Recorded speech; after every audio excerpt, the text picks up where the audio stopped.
दोस्तों, अभी कुछ समय पहले माननीय मुख्यमंत्री उत्तर प्रदेश सरकार के सबसे चहेते पोर्टल जन सुनवाई की दुर्गति, बेकाबू और गैर जिम्मेदार नौकरशाही द्वारा किस तरीके से की जा रही है का एक वीडियो और एक विस्तृत विवरण मैंने प्रस्तुत किया था। उसी क्रम को आगे बढ़ाते हुए जन सुनवाई पोर्टल को किस तरीके से की धज्जियां उड़ाई जा रही हैं, उसका एक अभूतपूर्व उदाहरण मैं आप लोगों के सामने प्रस्तुत करना चाहता हूं। जैसा कि मैं पहले भी कई बार स्पष्ट कर चुका हूं कि ग्रेटर नोएडा में सुपरटेक बिल्डर द्वारा उसके अपने प्रोजेक्ट सुपरटेक सिजार में बिना सीसीओसी के जो एक वैधानिक बाध्यता है, क्रेताओं के ऊपर कब्जा हस्तांतरण के लिए दबाव लगातार बनाया जा रहा है। इसके संबंध में मेरे द्वारा बीसीओ शिकायत ऑनलाइन की गई, किंतु उन पर कोई कार्रवाई greater Noida industrial development authority के अधिकारियों द्वारा नहीं की गई। बाध्य होकर मेरे द्वारा एक के बाद एक कई शिकायतें जन सुनवाई पोर्टल पर भी की गई, जिनका निस्तारण greater Noida industrial development authority द्वारा यह कहते हुए किया गया कि सुपरटेक बिल्डर को नोटिस जारी कर दिए गए हैं। इनमें से एक नोटिस सुपरटेक बिल्डर को greater Noida industrial development authority द्वारा 19 मई 2020 और दूसरा नोटिस 7 जनवरी 2021 को जारी किया गया था। इन नोटिसों के माध्यम से सुपरटेक बिल्डर को 7 दिन के अंदर यह स्पष्टीकरण देने के लिए बोला गया था कि बिना सीसीओसी उसके द्वारा क्रेताओं पर को कब्जा कैसे हस्तांतरित किया जा रहा है, जबकि यह भवन नियमावली के तहत एक अवैधानिक कार्रवाई है। साथ असंतोषजनक या संतोषजनक जवाब का प्रश्न तब उठता है जब जवाब भवन निर्माता द्वारा प्रस्तुत किया जाए। मुझे लगता है कि 19 मई 2020 को भवन निर्माता को जारी किए गए greater Noida industrial development authority द्वारा नोटिस को लगभग 1.5 वर्ष से अधिक हो चुका है और दूसरा नोटिस जो 7 जनवरी 2021 को जारी किया गया था उसे भी लगभग 9 महीने समाप्त हो चुके हैं। इन दोनों नोटिस में जो 7 दिन का समय भवन निर्माता को अपना स्पष्टीकरण देने के लिए दिया गया था, आज तक लगता है भवन निर्माता द्वारा greater Noida industrial development authority को कोई जवाब नहीं दिया गया है। यह इससे साबित होता है कि यदि भवन निर्माता द्वारा कोई जवाब दिया गया होता या greater Noida industrial development authority द्वारा उसके खिलाफ कोई कार्रवाई की गई होती तो उसकी सूचना मुझे अवश्य दी जाती, जिसकी सूचना आज तक मुझे नहीं दी गई है। इसको और अधिक स्पष्ट करने के लिए मेरे द्वारा भवन निर्माता को जारी किए गए दोनों नोटिस पर भवन निर्माता द्वारा क्या जवाब दिया गया है, अगर कोई जवाब नहीं दिया गया है तो उसके बाद भवन निर्माता के खिलाफ क्या कानूनी कार्रवाई की गई है की प्रति शिकायतों के द्वारा डेवलपमेंट अथॉरिटी से मांगी गई, जिसका greater Noida industrial development authority द्वारा आज तक मुझे कोई जवाब नहीं दिया गया है। बातें होकर मैंने फिर से जन सुनवाई पोर्टल पर ही शिकायतें की, यह सोचकर कि जन सुनवाई पोर्टल ही आज की तारीख में सबसे प्रभावी पोर्टल है जहां किसी समस्या के किसी निदान की उम्मीद की जा सकती है, किंतु वह भी टाइटाफिस, कोई कार्रवाई नहीं हुई। समाधान के रूप में मैंने greater Noida industrial development authority के अधिकारियों से व्यक्तिगत रूप से संपर्क करना उचित समझा और अभी लगभग 1 माह पहले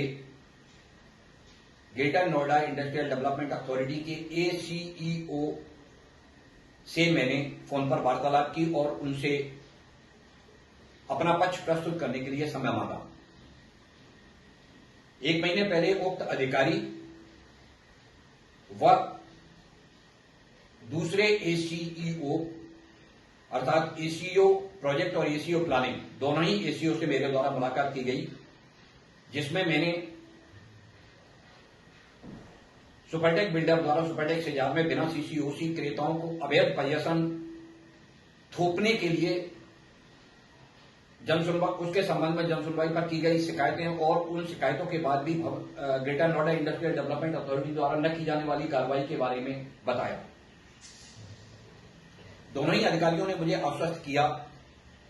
कि भवन निर्माता के खिलाफ उचित कार्रवाई की जाएगी। इस मीटिंग के बाद भी लगभग 1 महीना गुजर चुका है। जब मुझे किसी तरह की कोई सूचना कार्रवाई के बारे में नहीं दी गई, तो अभी हाल में जन सुनवाई पोर्टल पर फिर से मैंने एक शिकायत की, जिसका शिकायत संख्या 40014121012661 है। इसमें मैंने पूर्व में उक्त विषय पर जन सुनवाई पर की गई शिकायतों, उन शिकायतों के बाद greater Noida industrial development authority द्वारा न की जाने वाली कोई कार्रवाई, फलस्वरूप greater Noida industrial development authority के दोनों अधिकारियों के साथ मेरी मीटिंग, उस मीटिंग के बाद भी greater Noida industrial development authority द्वारा न की जाने वाली किसी कार्रवाई के बारे में जिक्र किया। साथ ही मैंने विवरण भी मांगा कि यदि बिल्डर के खिलाफ कोई कार्रवाई की गई है तो मुझे उसका विवरण उपलब्ध कराया जाए। चूंकि उक्त शिकायत में मैंने अपनी पूर्व में की गई उक्त विषय पर सारी शिकायतों का विवरण दिया था, साथ ही साथ दोनों एसडीओ के साथ जो मीटिंग हुई थी उसके बाद क्या कार्रवाई की गई उसका भी विवरण मांगा था। अतः सभी का एक साथ समाधान करने के उद्देश्य से greater Noida industrial development authority द्वारा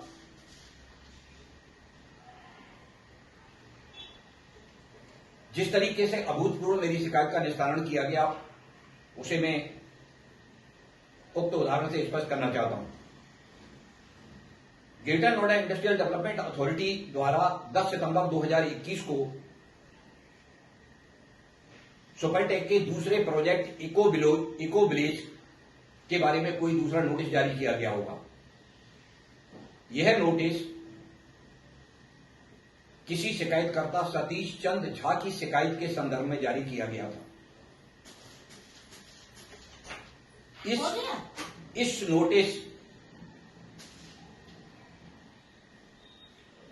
से संबंधित आख्या को मेरी शिकायत 41014121012661 के संबंध में अपलोड किया गया और इस आख्या के आधार पर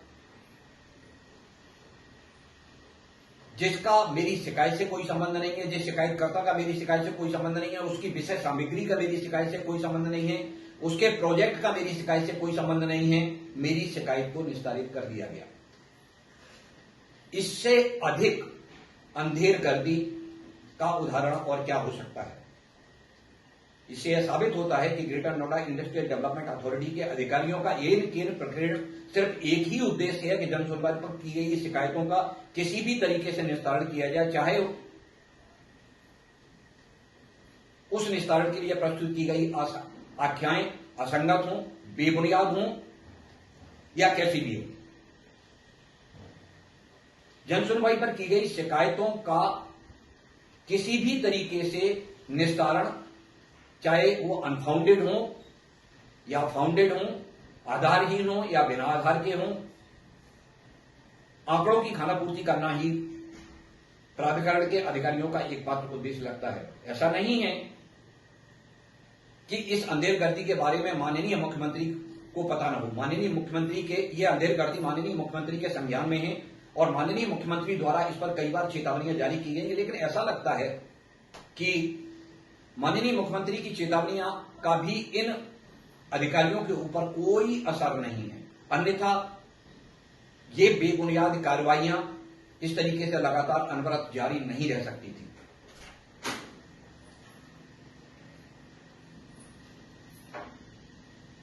जन सुनवाई पोर्टल के बारे में मैं एक चीज और स्पष्ट करना चाहता हूं कि जन सुनवाई पोर्टल पर जन सामान्य को शिकायत करने का जो विकल्प दिया गया है, उसके माध्यम से जन सामान्य को माननीय मुख्यमंत्री को जो शिकायतें ऑनलाइन की जा सकती थी उससे पूरी तरह वंचित कर दिया गया है। अब अगर ये कोई शिकायतकर्ता अपनी किसी भी शिकायत को माननीय मुख्यमंत्री को ऑनलाइन प्रेषित करता है या ईमेल द्वारा प्रेषित करता है तो उन्हें तुरंत खारिज कर दिया जाता है, यह कहते हुए कि आप अपनी शिकायतों को जन सुनवाई पोर्टल पर भेजें। और जन सुनवाई पोर्टल की धरातली स्थिति कितनी दर्दनाक और कितनी खौफनाक है, ये आप इन उदाहरणों से समझ सकते हैं।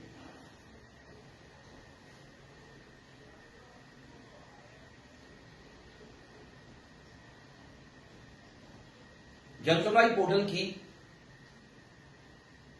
की जाने वाली दुर्गति का ये एक दूसरा उदाहरण है। ऐसे बहुत सारे उदाहरण मेरे पास हैं जिन्हें मैं आगे के वीडियो द्वारा और भी स्पष्ट करता रहूंगा।